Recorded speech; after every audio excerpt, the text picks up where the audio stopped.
Hey there, this is Malorian, and we're finally back to the Bretonnian Campaign. It took a little bit of a hiatus while I was painting High Elves. Once Bitten, he was off in Europe, but now we're back and going. I mean, Anthony is like way ahead in games. He just hasn't posted this stuff up yet. But for the most part, me and Once Bitten, we're working on Game 5. They're ahead of me right now, so I need to catch up. So in this one here, I had a game actually against my brother and his Skaven. Only 2,000 points though, so it's going to be kind of hard to fit into 3 virtues, but I need to do it because I need to catch up. So what I'm going to be running in this one for my 3 virtues and trying to get is I'm going to be going for a Lord with the Virtue of Ideal, Silver Lance. So there's that one for the ideal where I can't take any magic. I have to at least get into combat and like challenge and stuff. My second Lord is going to have the Virtue of the Penitent, and that's the one where there's no real tax, but I have to get into a combat and not break. So that's his dealio. Then there's the BSB, who's going to go for the Virtue of Noble Disdain, and really against Skaven that should be easy because he usually takes some cannons and stuff. So maybe you have to get charging a Doom Wheel, maybe you have to get charging a Warp Lightning Cannon, but in the end, if I avoid things, it should go well. The main idea for this is, again, going for the virtues. So the nice thing about Skaven is that most of it isn't killy. A Help It could be in trouble, but I'm really planning to just charge in there, hold down his blocks, get these virtues, and if I lose, it's okay. I mean, I'm still going to try for a win if I can, but the main thing is I got to get these virtues, I got to catch up.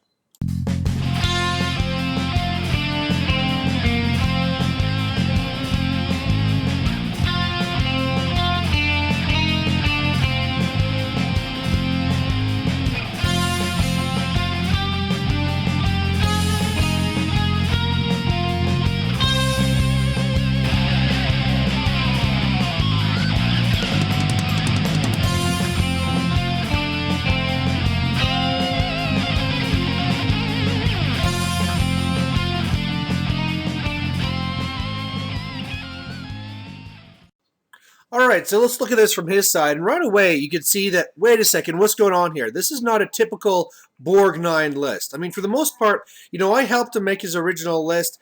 I know what it should be like, and this is not it.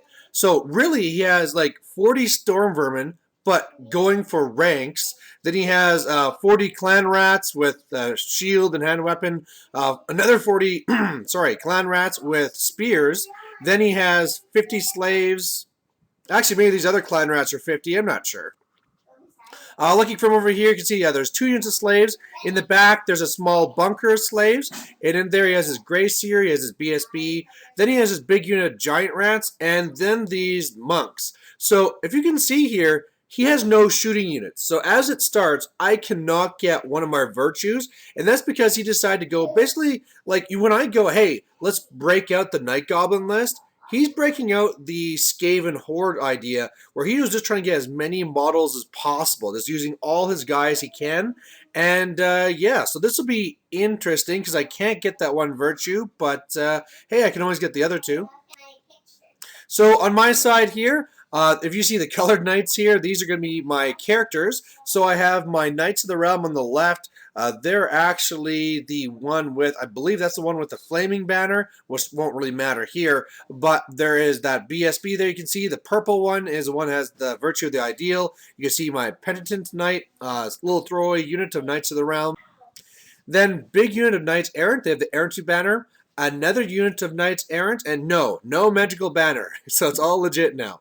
A small unit there of Knights of the Realm. Another unit of Knights of the Realm, and that's 2,000 points. So overall, this is the board. We got some crazy terrain too. No rivers, which is like a first for me in Borg 9. But also a first for me is we got 2 Temple of Skulls. So there's the actual Temple of Skulls I own there on the right, and we kind of just made one on the left. The thing in the middle there will be an Altar of Cain. And then the thing on his side, that's going to be weird because it's a wizard tower. So it makes you a lore master. And the weird thing about it, though, is the whole idea that he decided to take 2 spells from each lore, because you can break it up for a Grey Seer. So basically, his guy is like a lore master of 2 lores. So that kind of worked out kind of funky. And then there's like a whole settlement of order on the far right corner, which won't matter because it's out of the way. So really for tactics looking at this, again, it's all about getting the virtues. I'm planning on really just charging in and getting those things on the left. And then everything else is just bent on holding him down. You know, if I can grind him down and get the win, that's great. But again, it's all about the virtues. So I pray he gets first turn, he scuttles up, and he is out of range of his magic that matters. My turn, I'm starting to move up too. I'm really just setting up my charges here. I know he might move up, but yeah, there you go. I mean, Frenzy from that thing to center there, the Ultra Arcane, that will be a big deal. But yeah, it's going to be interesting. So on his turn, I decide to pray to the god, and I get +1 movement on my BSB. Like, normally I would not do this because my characters are so key to what my objectives are. But the thing is that because I don't care about my BSB, because he can't make his virtue, hey, I might as well try it for him. So on his turn, he does a Scorch to me, and I at least roll somewhat lucky, and he only kills 2 of my guys. And then otherwise, it looks like this. He has poison on that 1 unit of slaves, but otherwise, he's just holding the line and getting ready to probably just envelop me as I do my charges. So my turn 2, here are my charges. I have my penitent guy, the stubborn guy, going to the 1 unit there, throw a unit into the spears, and then going into these slaves. I would really love to have these slaves explode, because he took his grace here outside of the unit. But that's going to take a lot. I'd like kill half the unit. If I would have double charged the lance into one of them, I could have done it, but it's just with that Ultra Arcane and how long the lance is, there is no way to pull off a double charge. I did have 2 failed charges, though. These guys here rolled like a 3 or whatever and failed their charge on the Storm Vermin. And over here, what was supposed to happen was the Knights of the Realm were supposed to go into the Giant Rats, and then the throwaway Knights are going to redirect the Plague Monks, but I failed my charge. So, oops. So otherwise, after everything's said and done, it looks like this. I have it set up so that my throwaway knights can redirect them away. Otherwise, of course, I win all the combats, unless I might have tied the one with the penitent. But he's stubborn. She-Ra and He-Man, please.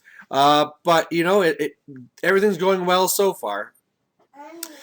So on his turn again, I decide to pray to the Dark Gods.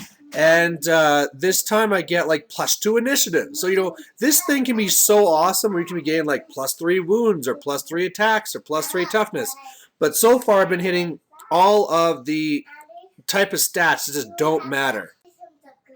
So on his turn, of course, he went after these guys. Well, first of all, he charged my knights because he had an okay charge in them. I fled, and then he redirected, put everything into the unit of throwaway knights here. And then otherwise, yeah, he gets off a plague here into the combat. So he kills a bunch of his slaves, but he also decimates my big unit of knights errant. And so that's really going to hurt. If this could backfire on him because now he lost all of his ranks. If I can beat him and he breaks, I now have a charge into his, juicy, backfield. But, hey, these guys still have a pretty good leadership even like this. So after everything's said and done, it looks like this. You can see he did not break. He also reduced the toughness of my other knights errant, so that's going to suck.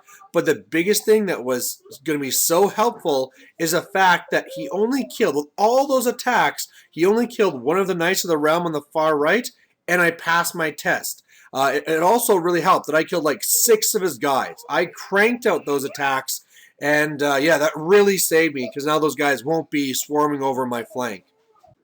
So my turn 3, these guys finally get to have their charge here into the Storm Vermin. And these guys are outside the range of the general and stuff, so if he does, well, he is going to lose, he's not going to have that better leadership. Otherwise, I fail my rally test, so that sucks. These guys are off the board. And then in the very end, it all looks like this. So my Knights of the Realm on the right break and go over, and that means on his turn, that unit of Knights errant are in a lot of trouble. Otherwise, there's grinding down all over the place. I kill like half the Storm Vermin. Well, not that much, but they hold. So as far as virtues go, everything's fine. As far as the actual game goes, it's about to get nasty. So on his turn, he has the double flank here with like 100+ rats. And when everything's said and done, yeah, of course they get their butts kicked. I kill some back, but whatever. The big thing here that's going to be nice is that the way this worked out is that he went for the right combat first. broke that, and the way it works is that the other slaves ran into my other unit here with the Knights Errant, and so I was basically fighting two units at the same time. I killed enough slaves to win, so one unit of slaves exploded, basically did nothing, and then I reformed to face the other slaves. And the one nice thing about this is that even though my right flank is falling apart, it's now going to stop because I'm going to be fighting these slaves for a while. That's blocking the giant rats. The plague monks are stuck behind, at least for a turn, behind this one statue, and they'll need to turn around. So that's all going very well. He did break my other knights, and they ran away from his spear rats, so that's a problem. But I am still, of course, holding against his other clan rats, and then I also killed enough of storm vermin, chased him, but he got away. So his turn 5, he's yeah, oh wait, no, this is my turn. Maybe I did after. Yeah, I rallied. So sorry, no, this is my side of it. Yeah, I rallied with my 2 units, still fighting. That's pretty much it. On his turn here, he charges in with his BSB and his bunker, which is reformed.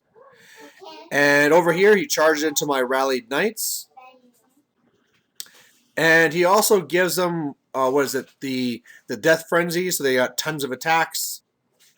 And everything's said and done, yeah, I challenge out his BSB, and that stops all the bunker guys from attacking.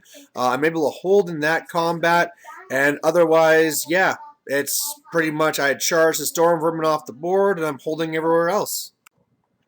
I get to flank off on these guys, but that doesn't really break them or anything. They have so many. I also reformed to face the other rats. And now he's actually defeated my other unit of knights there. But the nice thing again is that, look, it's such a mess with all of his guys that, look, first of all, I got away. So that's no points because he hasn't destroyed the unit. And then his guys can't do anything because they're all just in a big jumble jam looking at each other. So he has a turn, but there's really nothing he can do with it. He actually had like 6 dice here. But he has just nothing to cast. It's not worth going for a miscast. And sorry, actually, I messed up before. When I talked about him putting on Death Frenzy, that's what he tried to put on when he had like 11 dice magic phase, but he failed to cast it and lost the whole magic phase. So that was lucky for me. And then finally on my turn, I basically charge into the flank with my big unit, looking to try and get the points for those clan rats. Because if I can do that, and maybe also break the other clan rats, I might be able to pull off a tie or something. But it isn't enough. Both units hold, and the victor is pretty clear. So in the end, looking at virtues, my guy with the Lord with the virtue of the Penitent, he got into combat, never broke. Bam, virtue achieved. My guy with the virtue of Ideal, he charged in. He made a challenge every time. I didn't have any magic. Virtue achieved. The Paladin with the virtue of Noble Disdain, there was nobody with the gun. I was asking, like, did you give like a character a pistol or anything? No, nothing. So that one's failed. But hey, I got 2 more virtues, and that's something. So thanks for watching. Bye.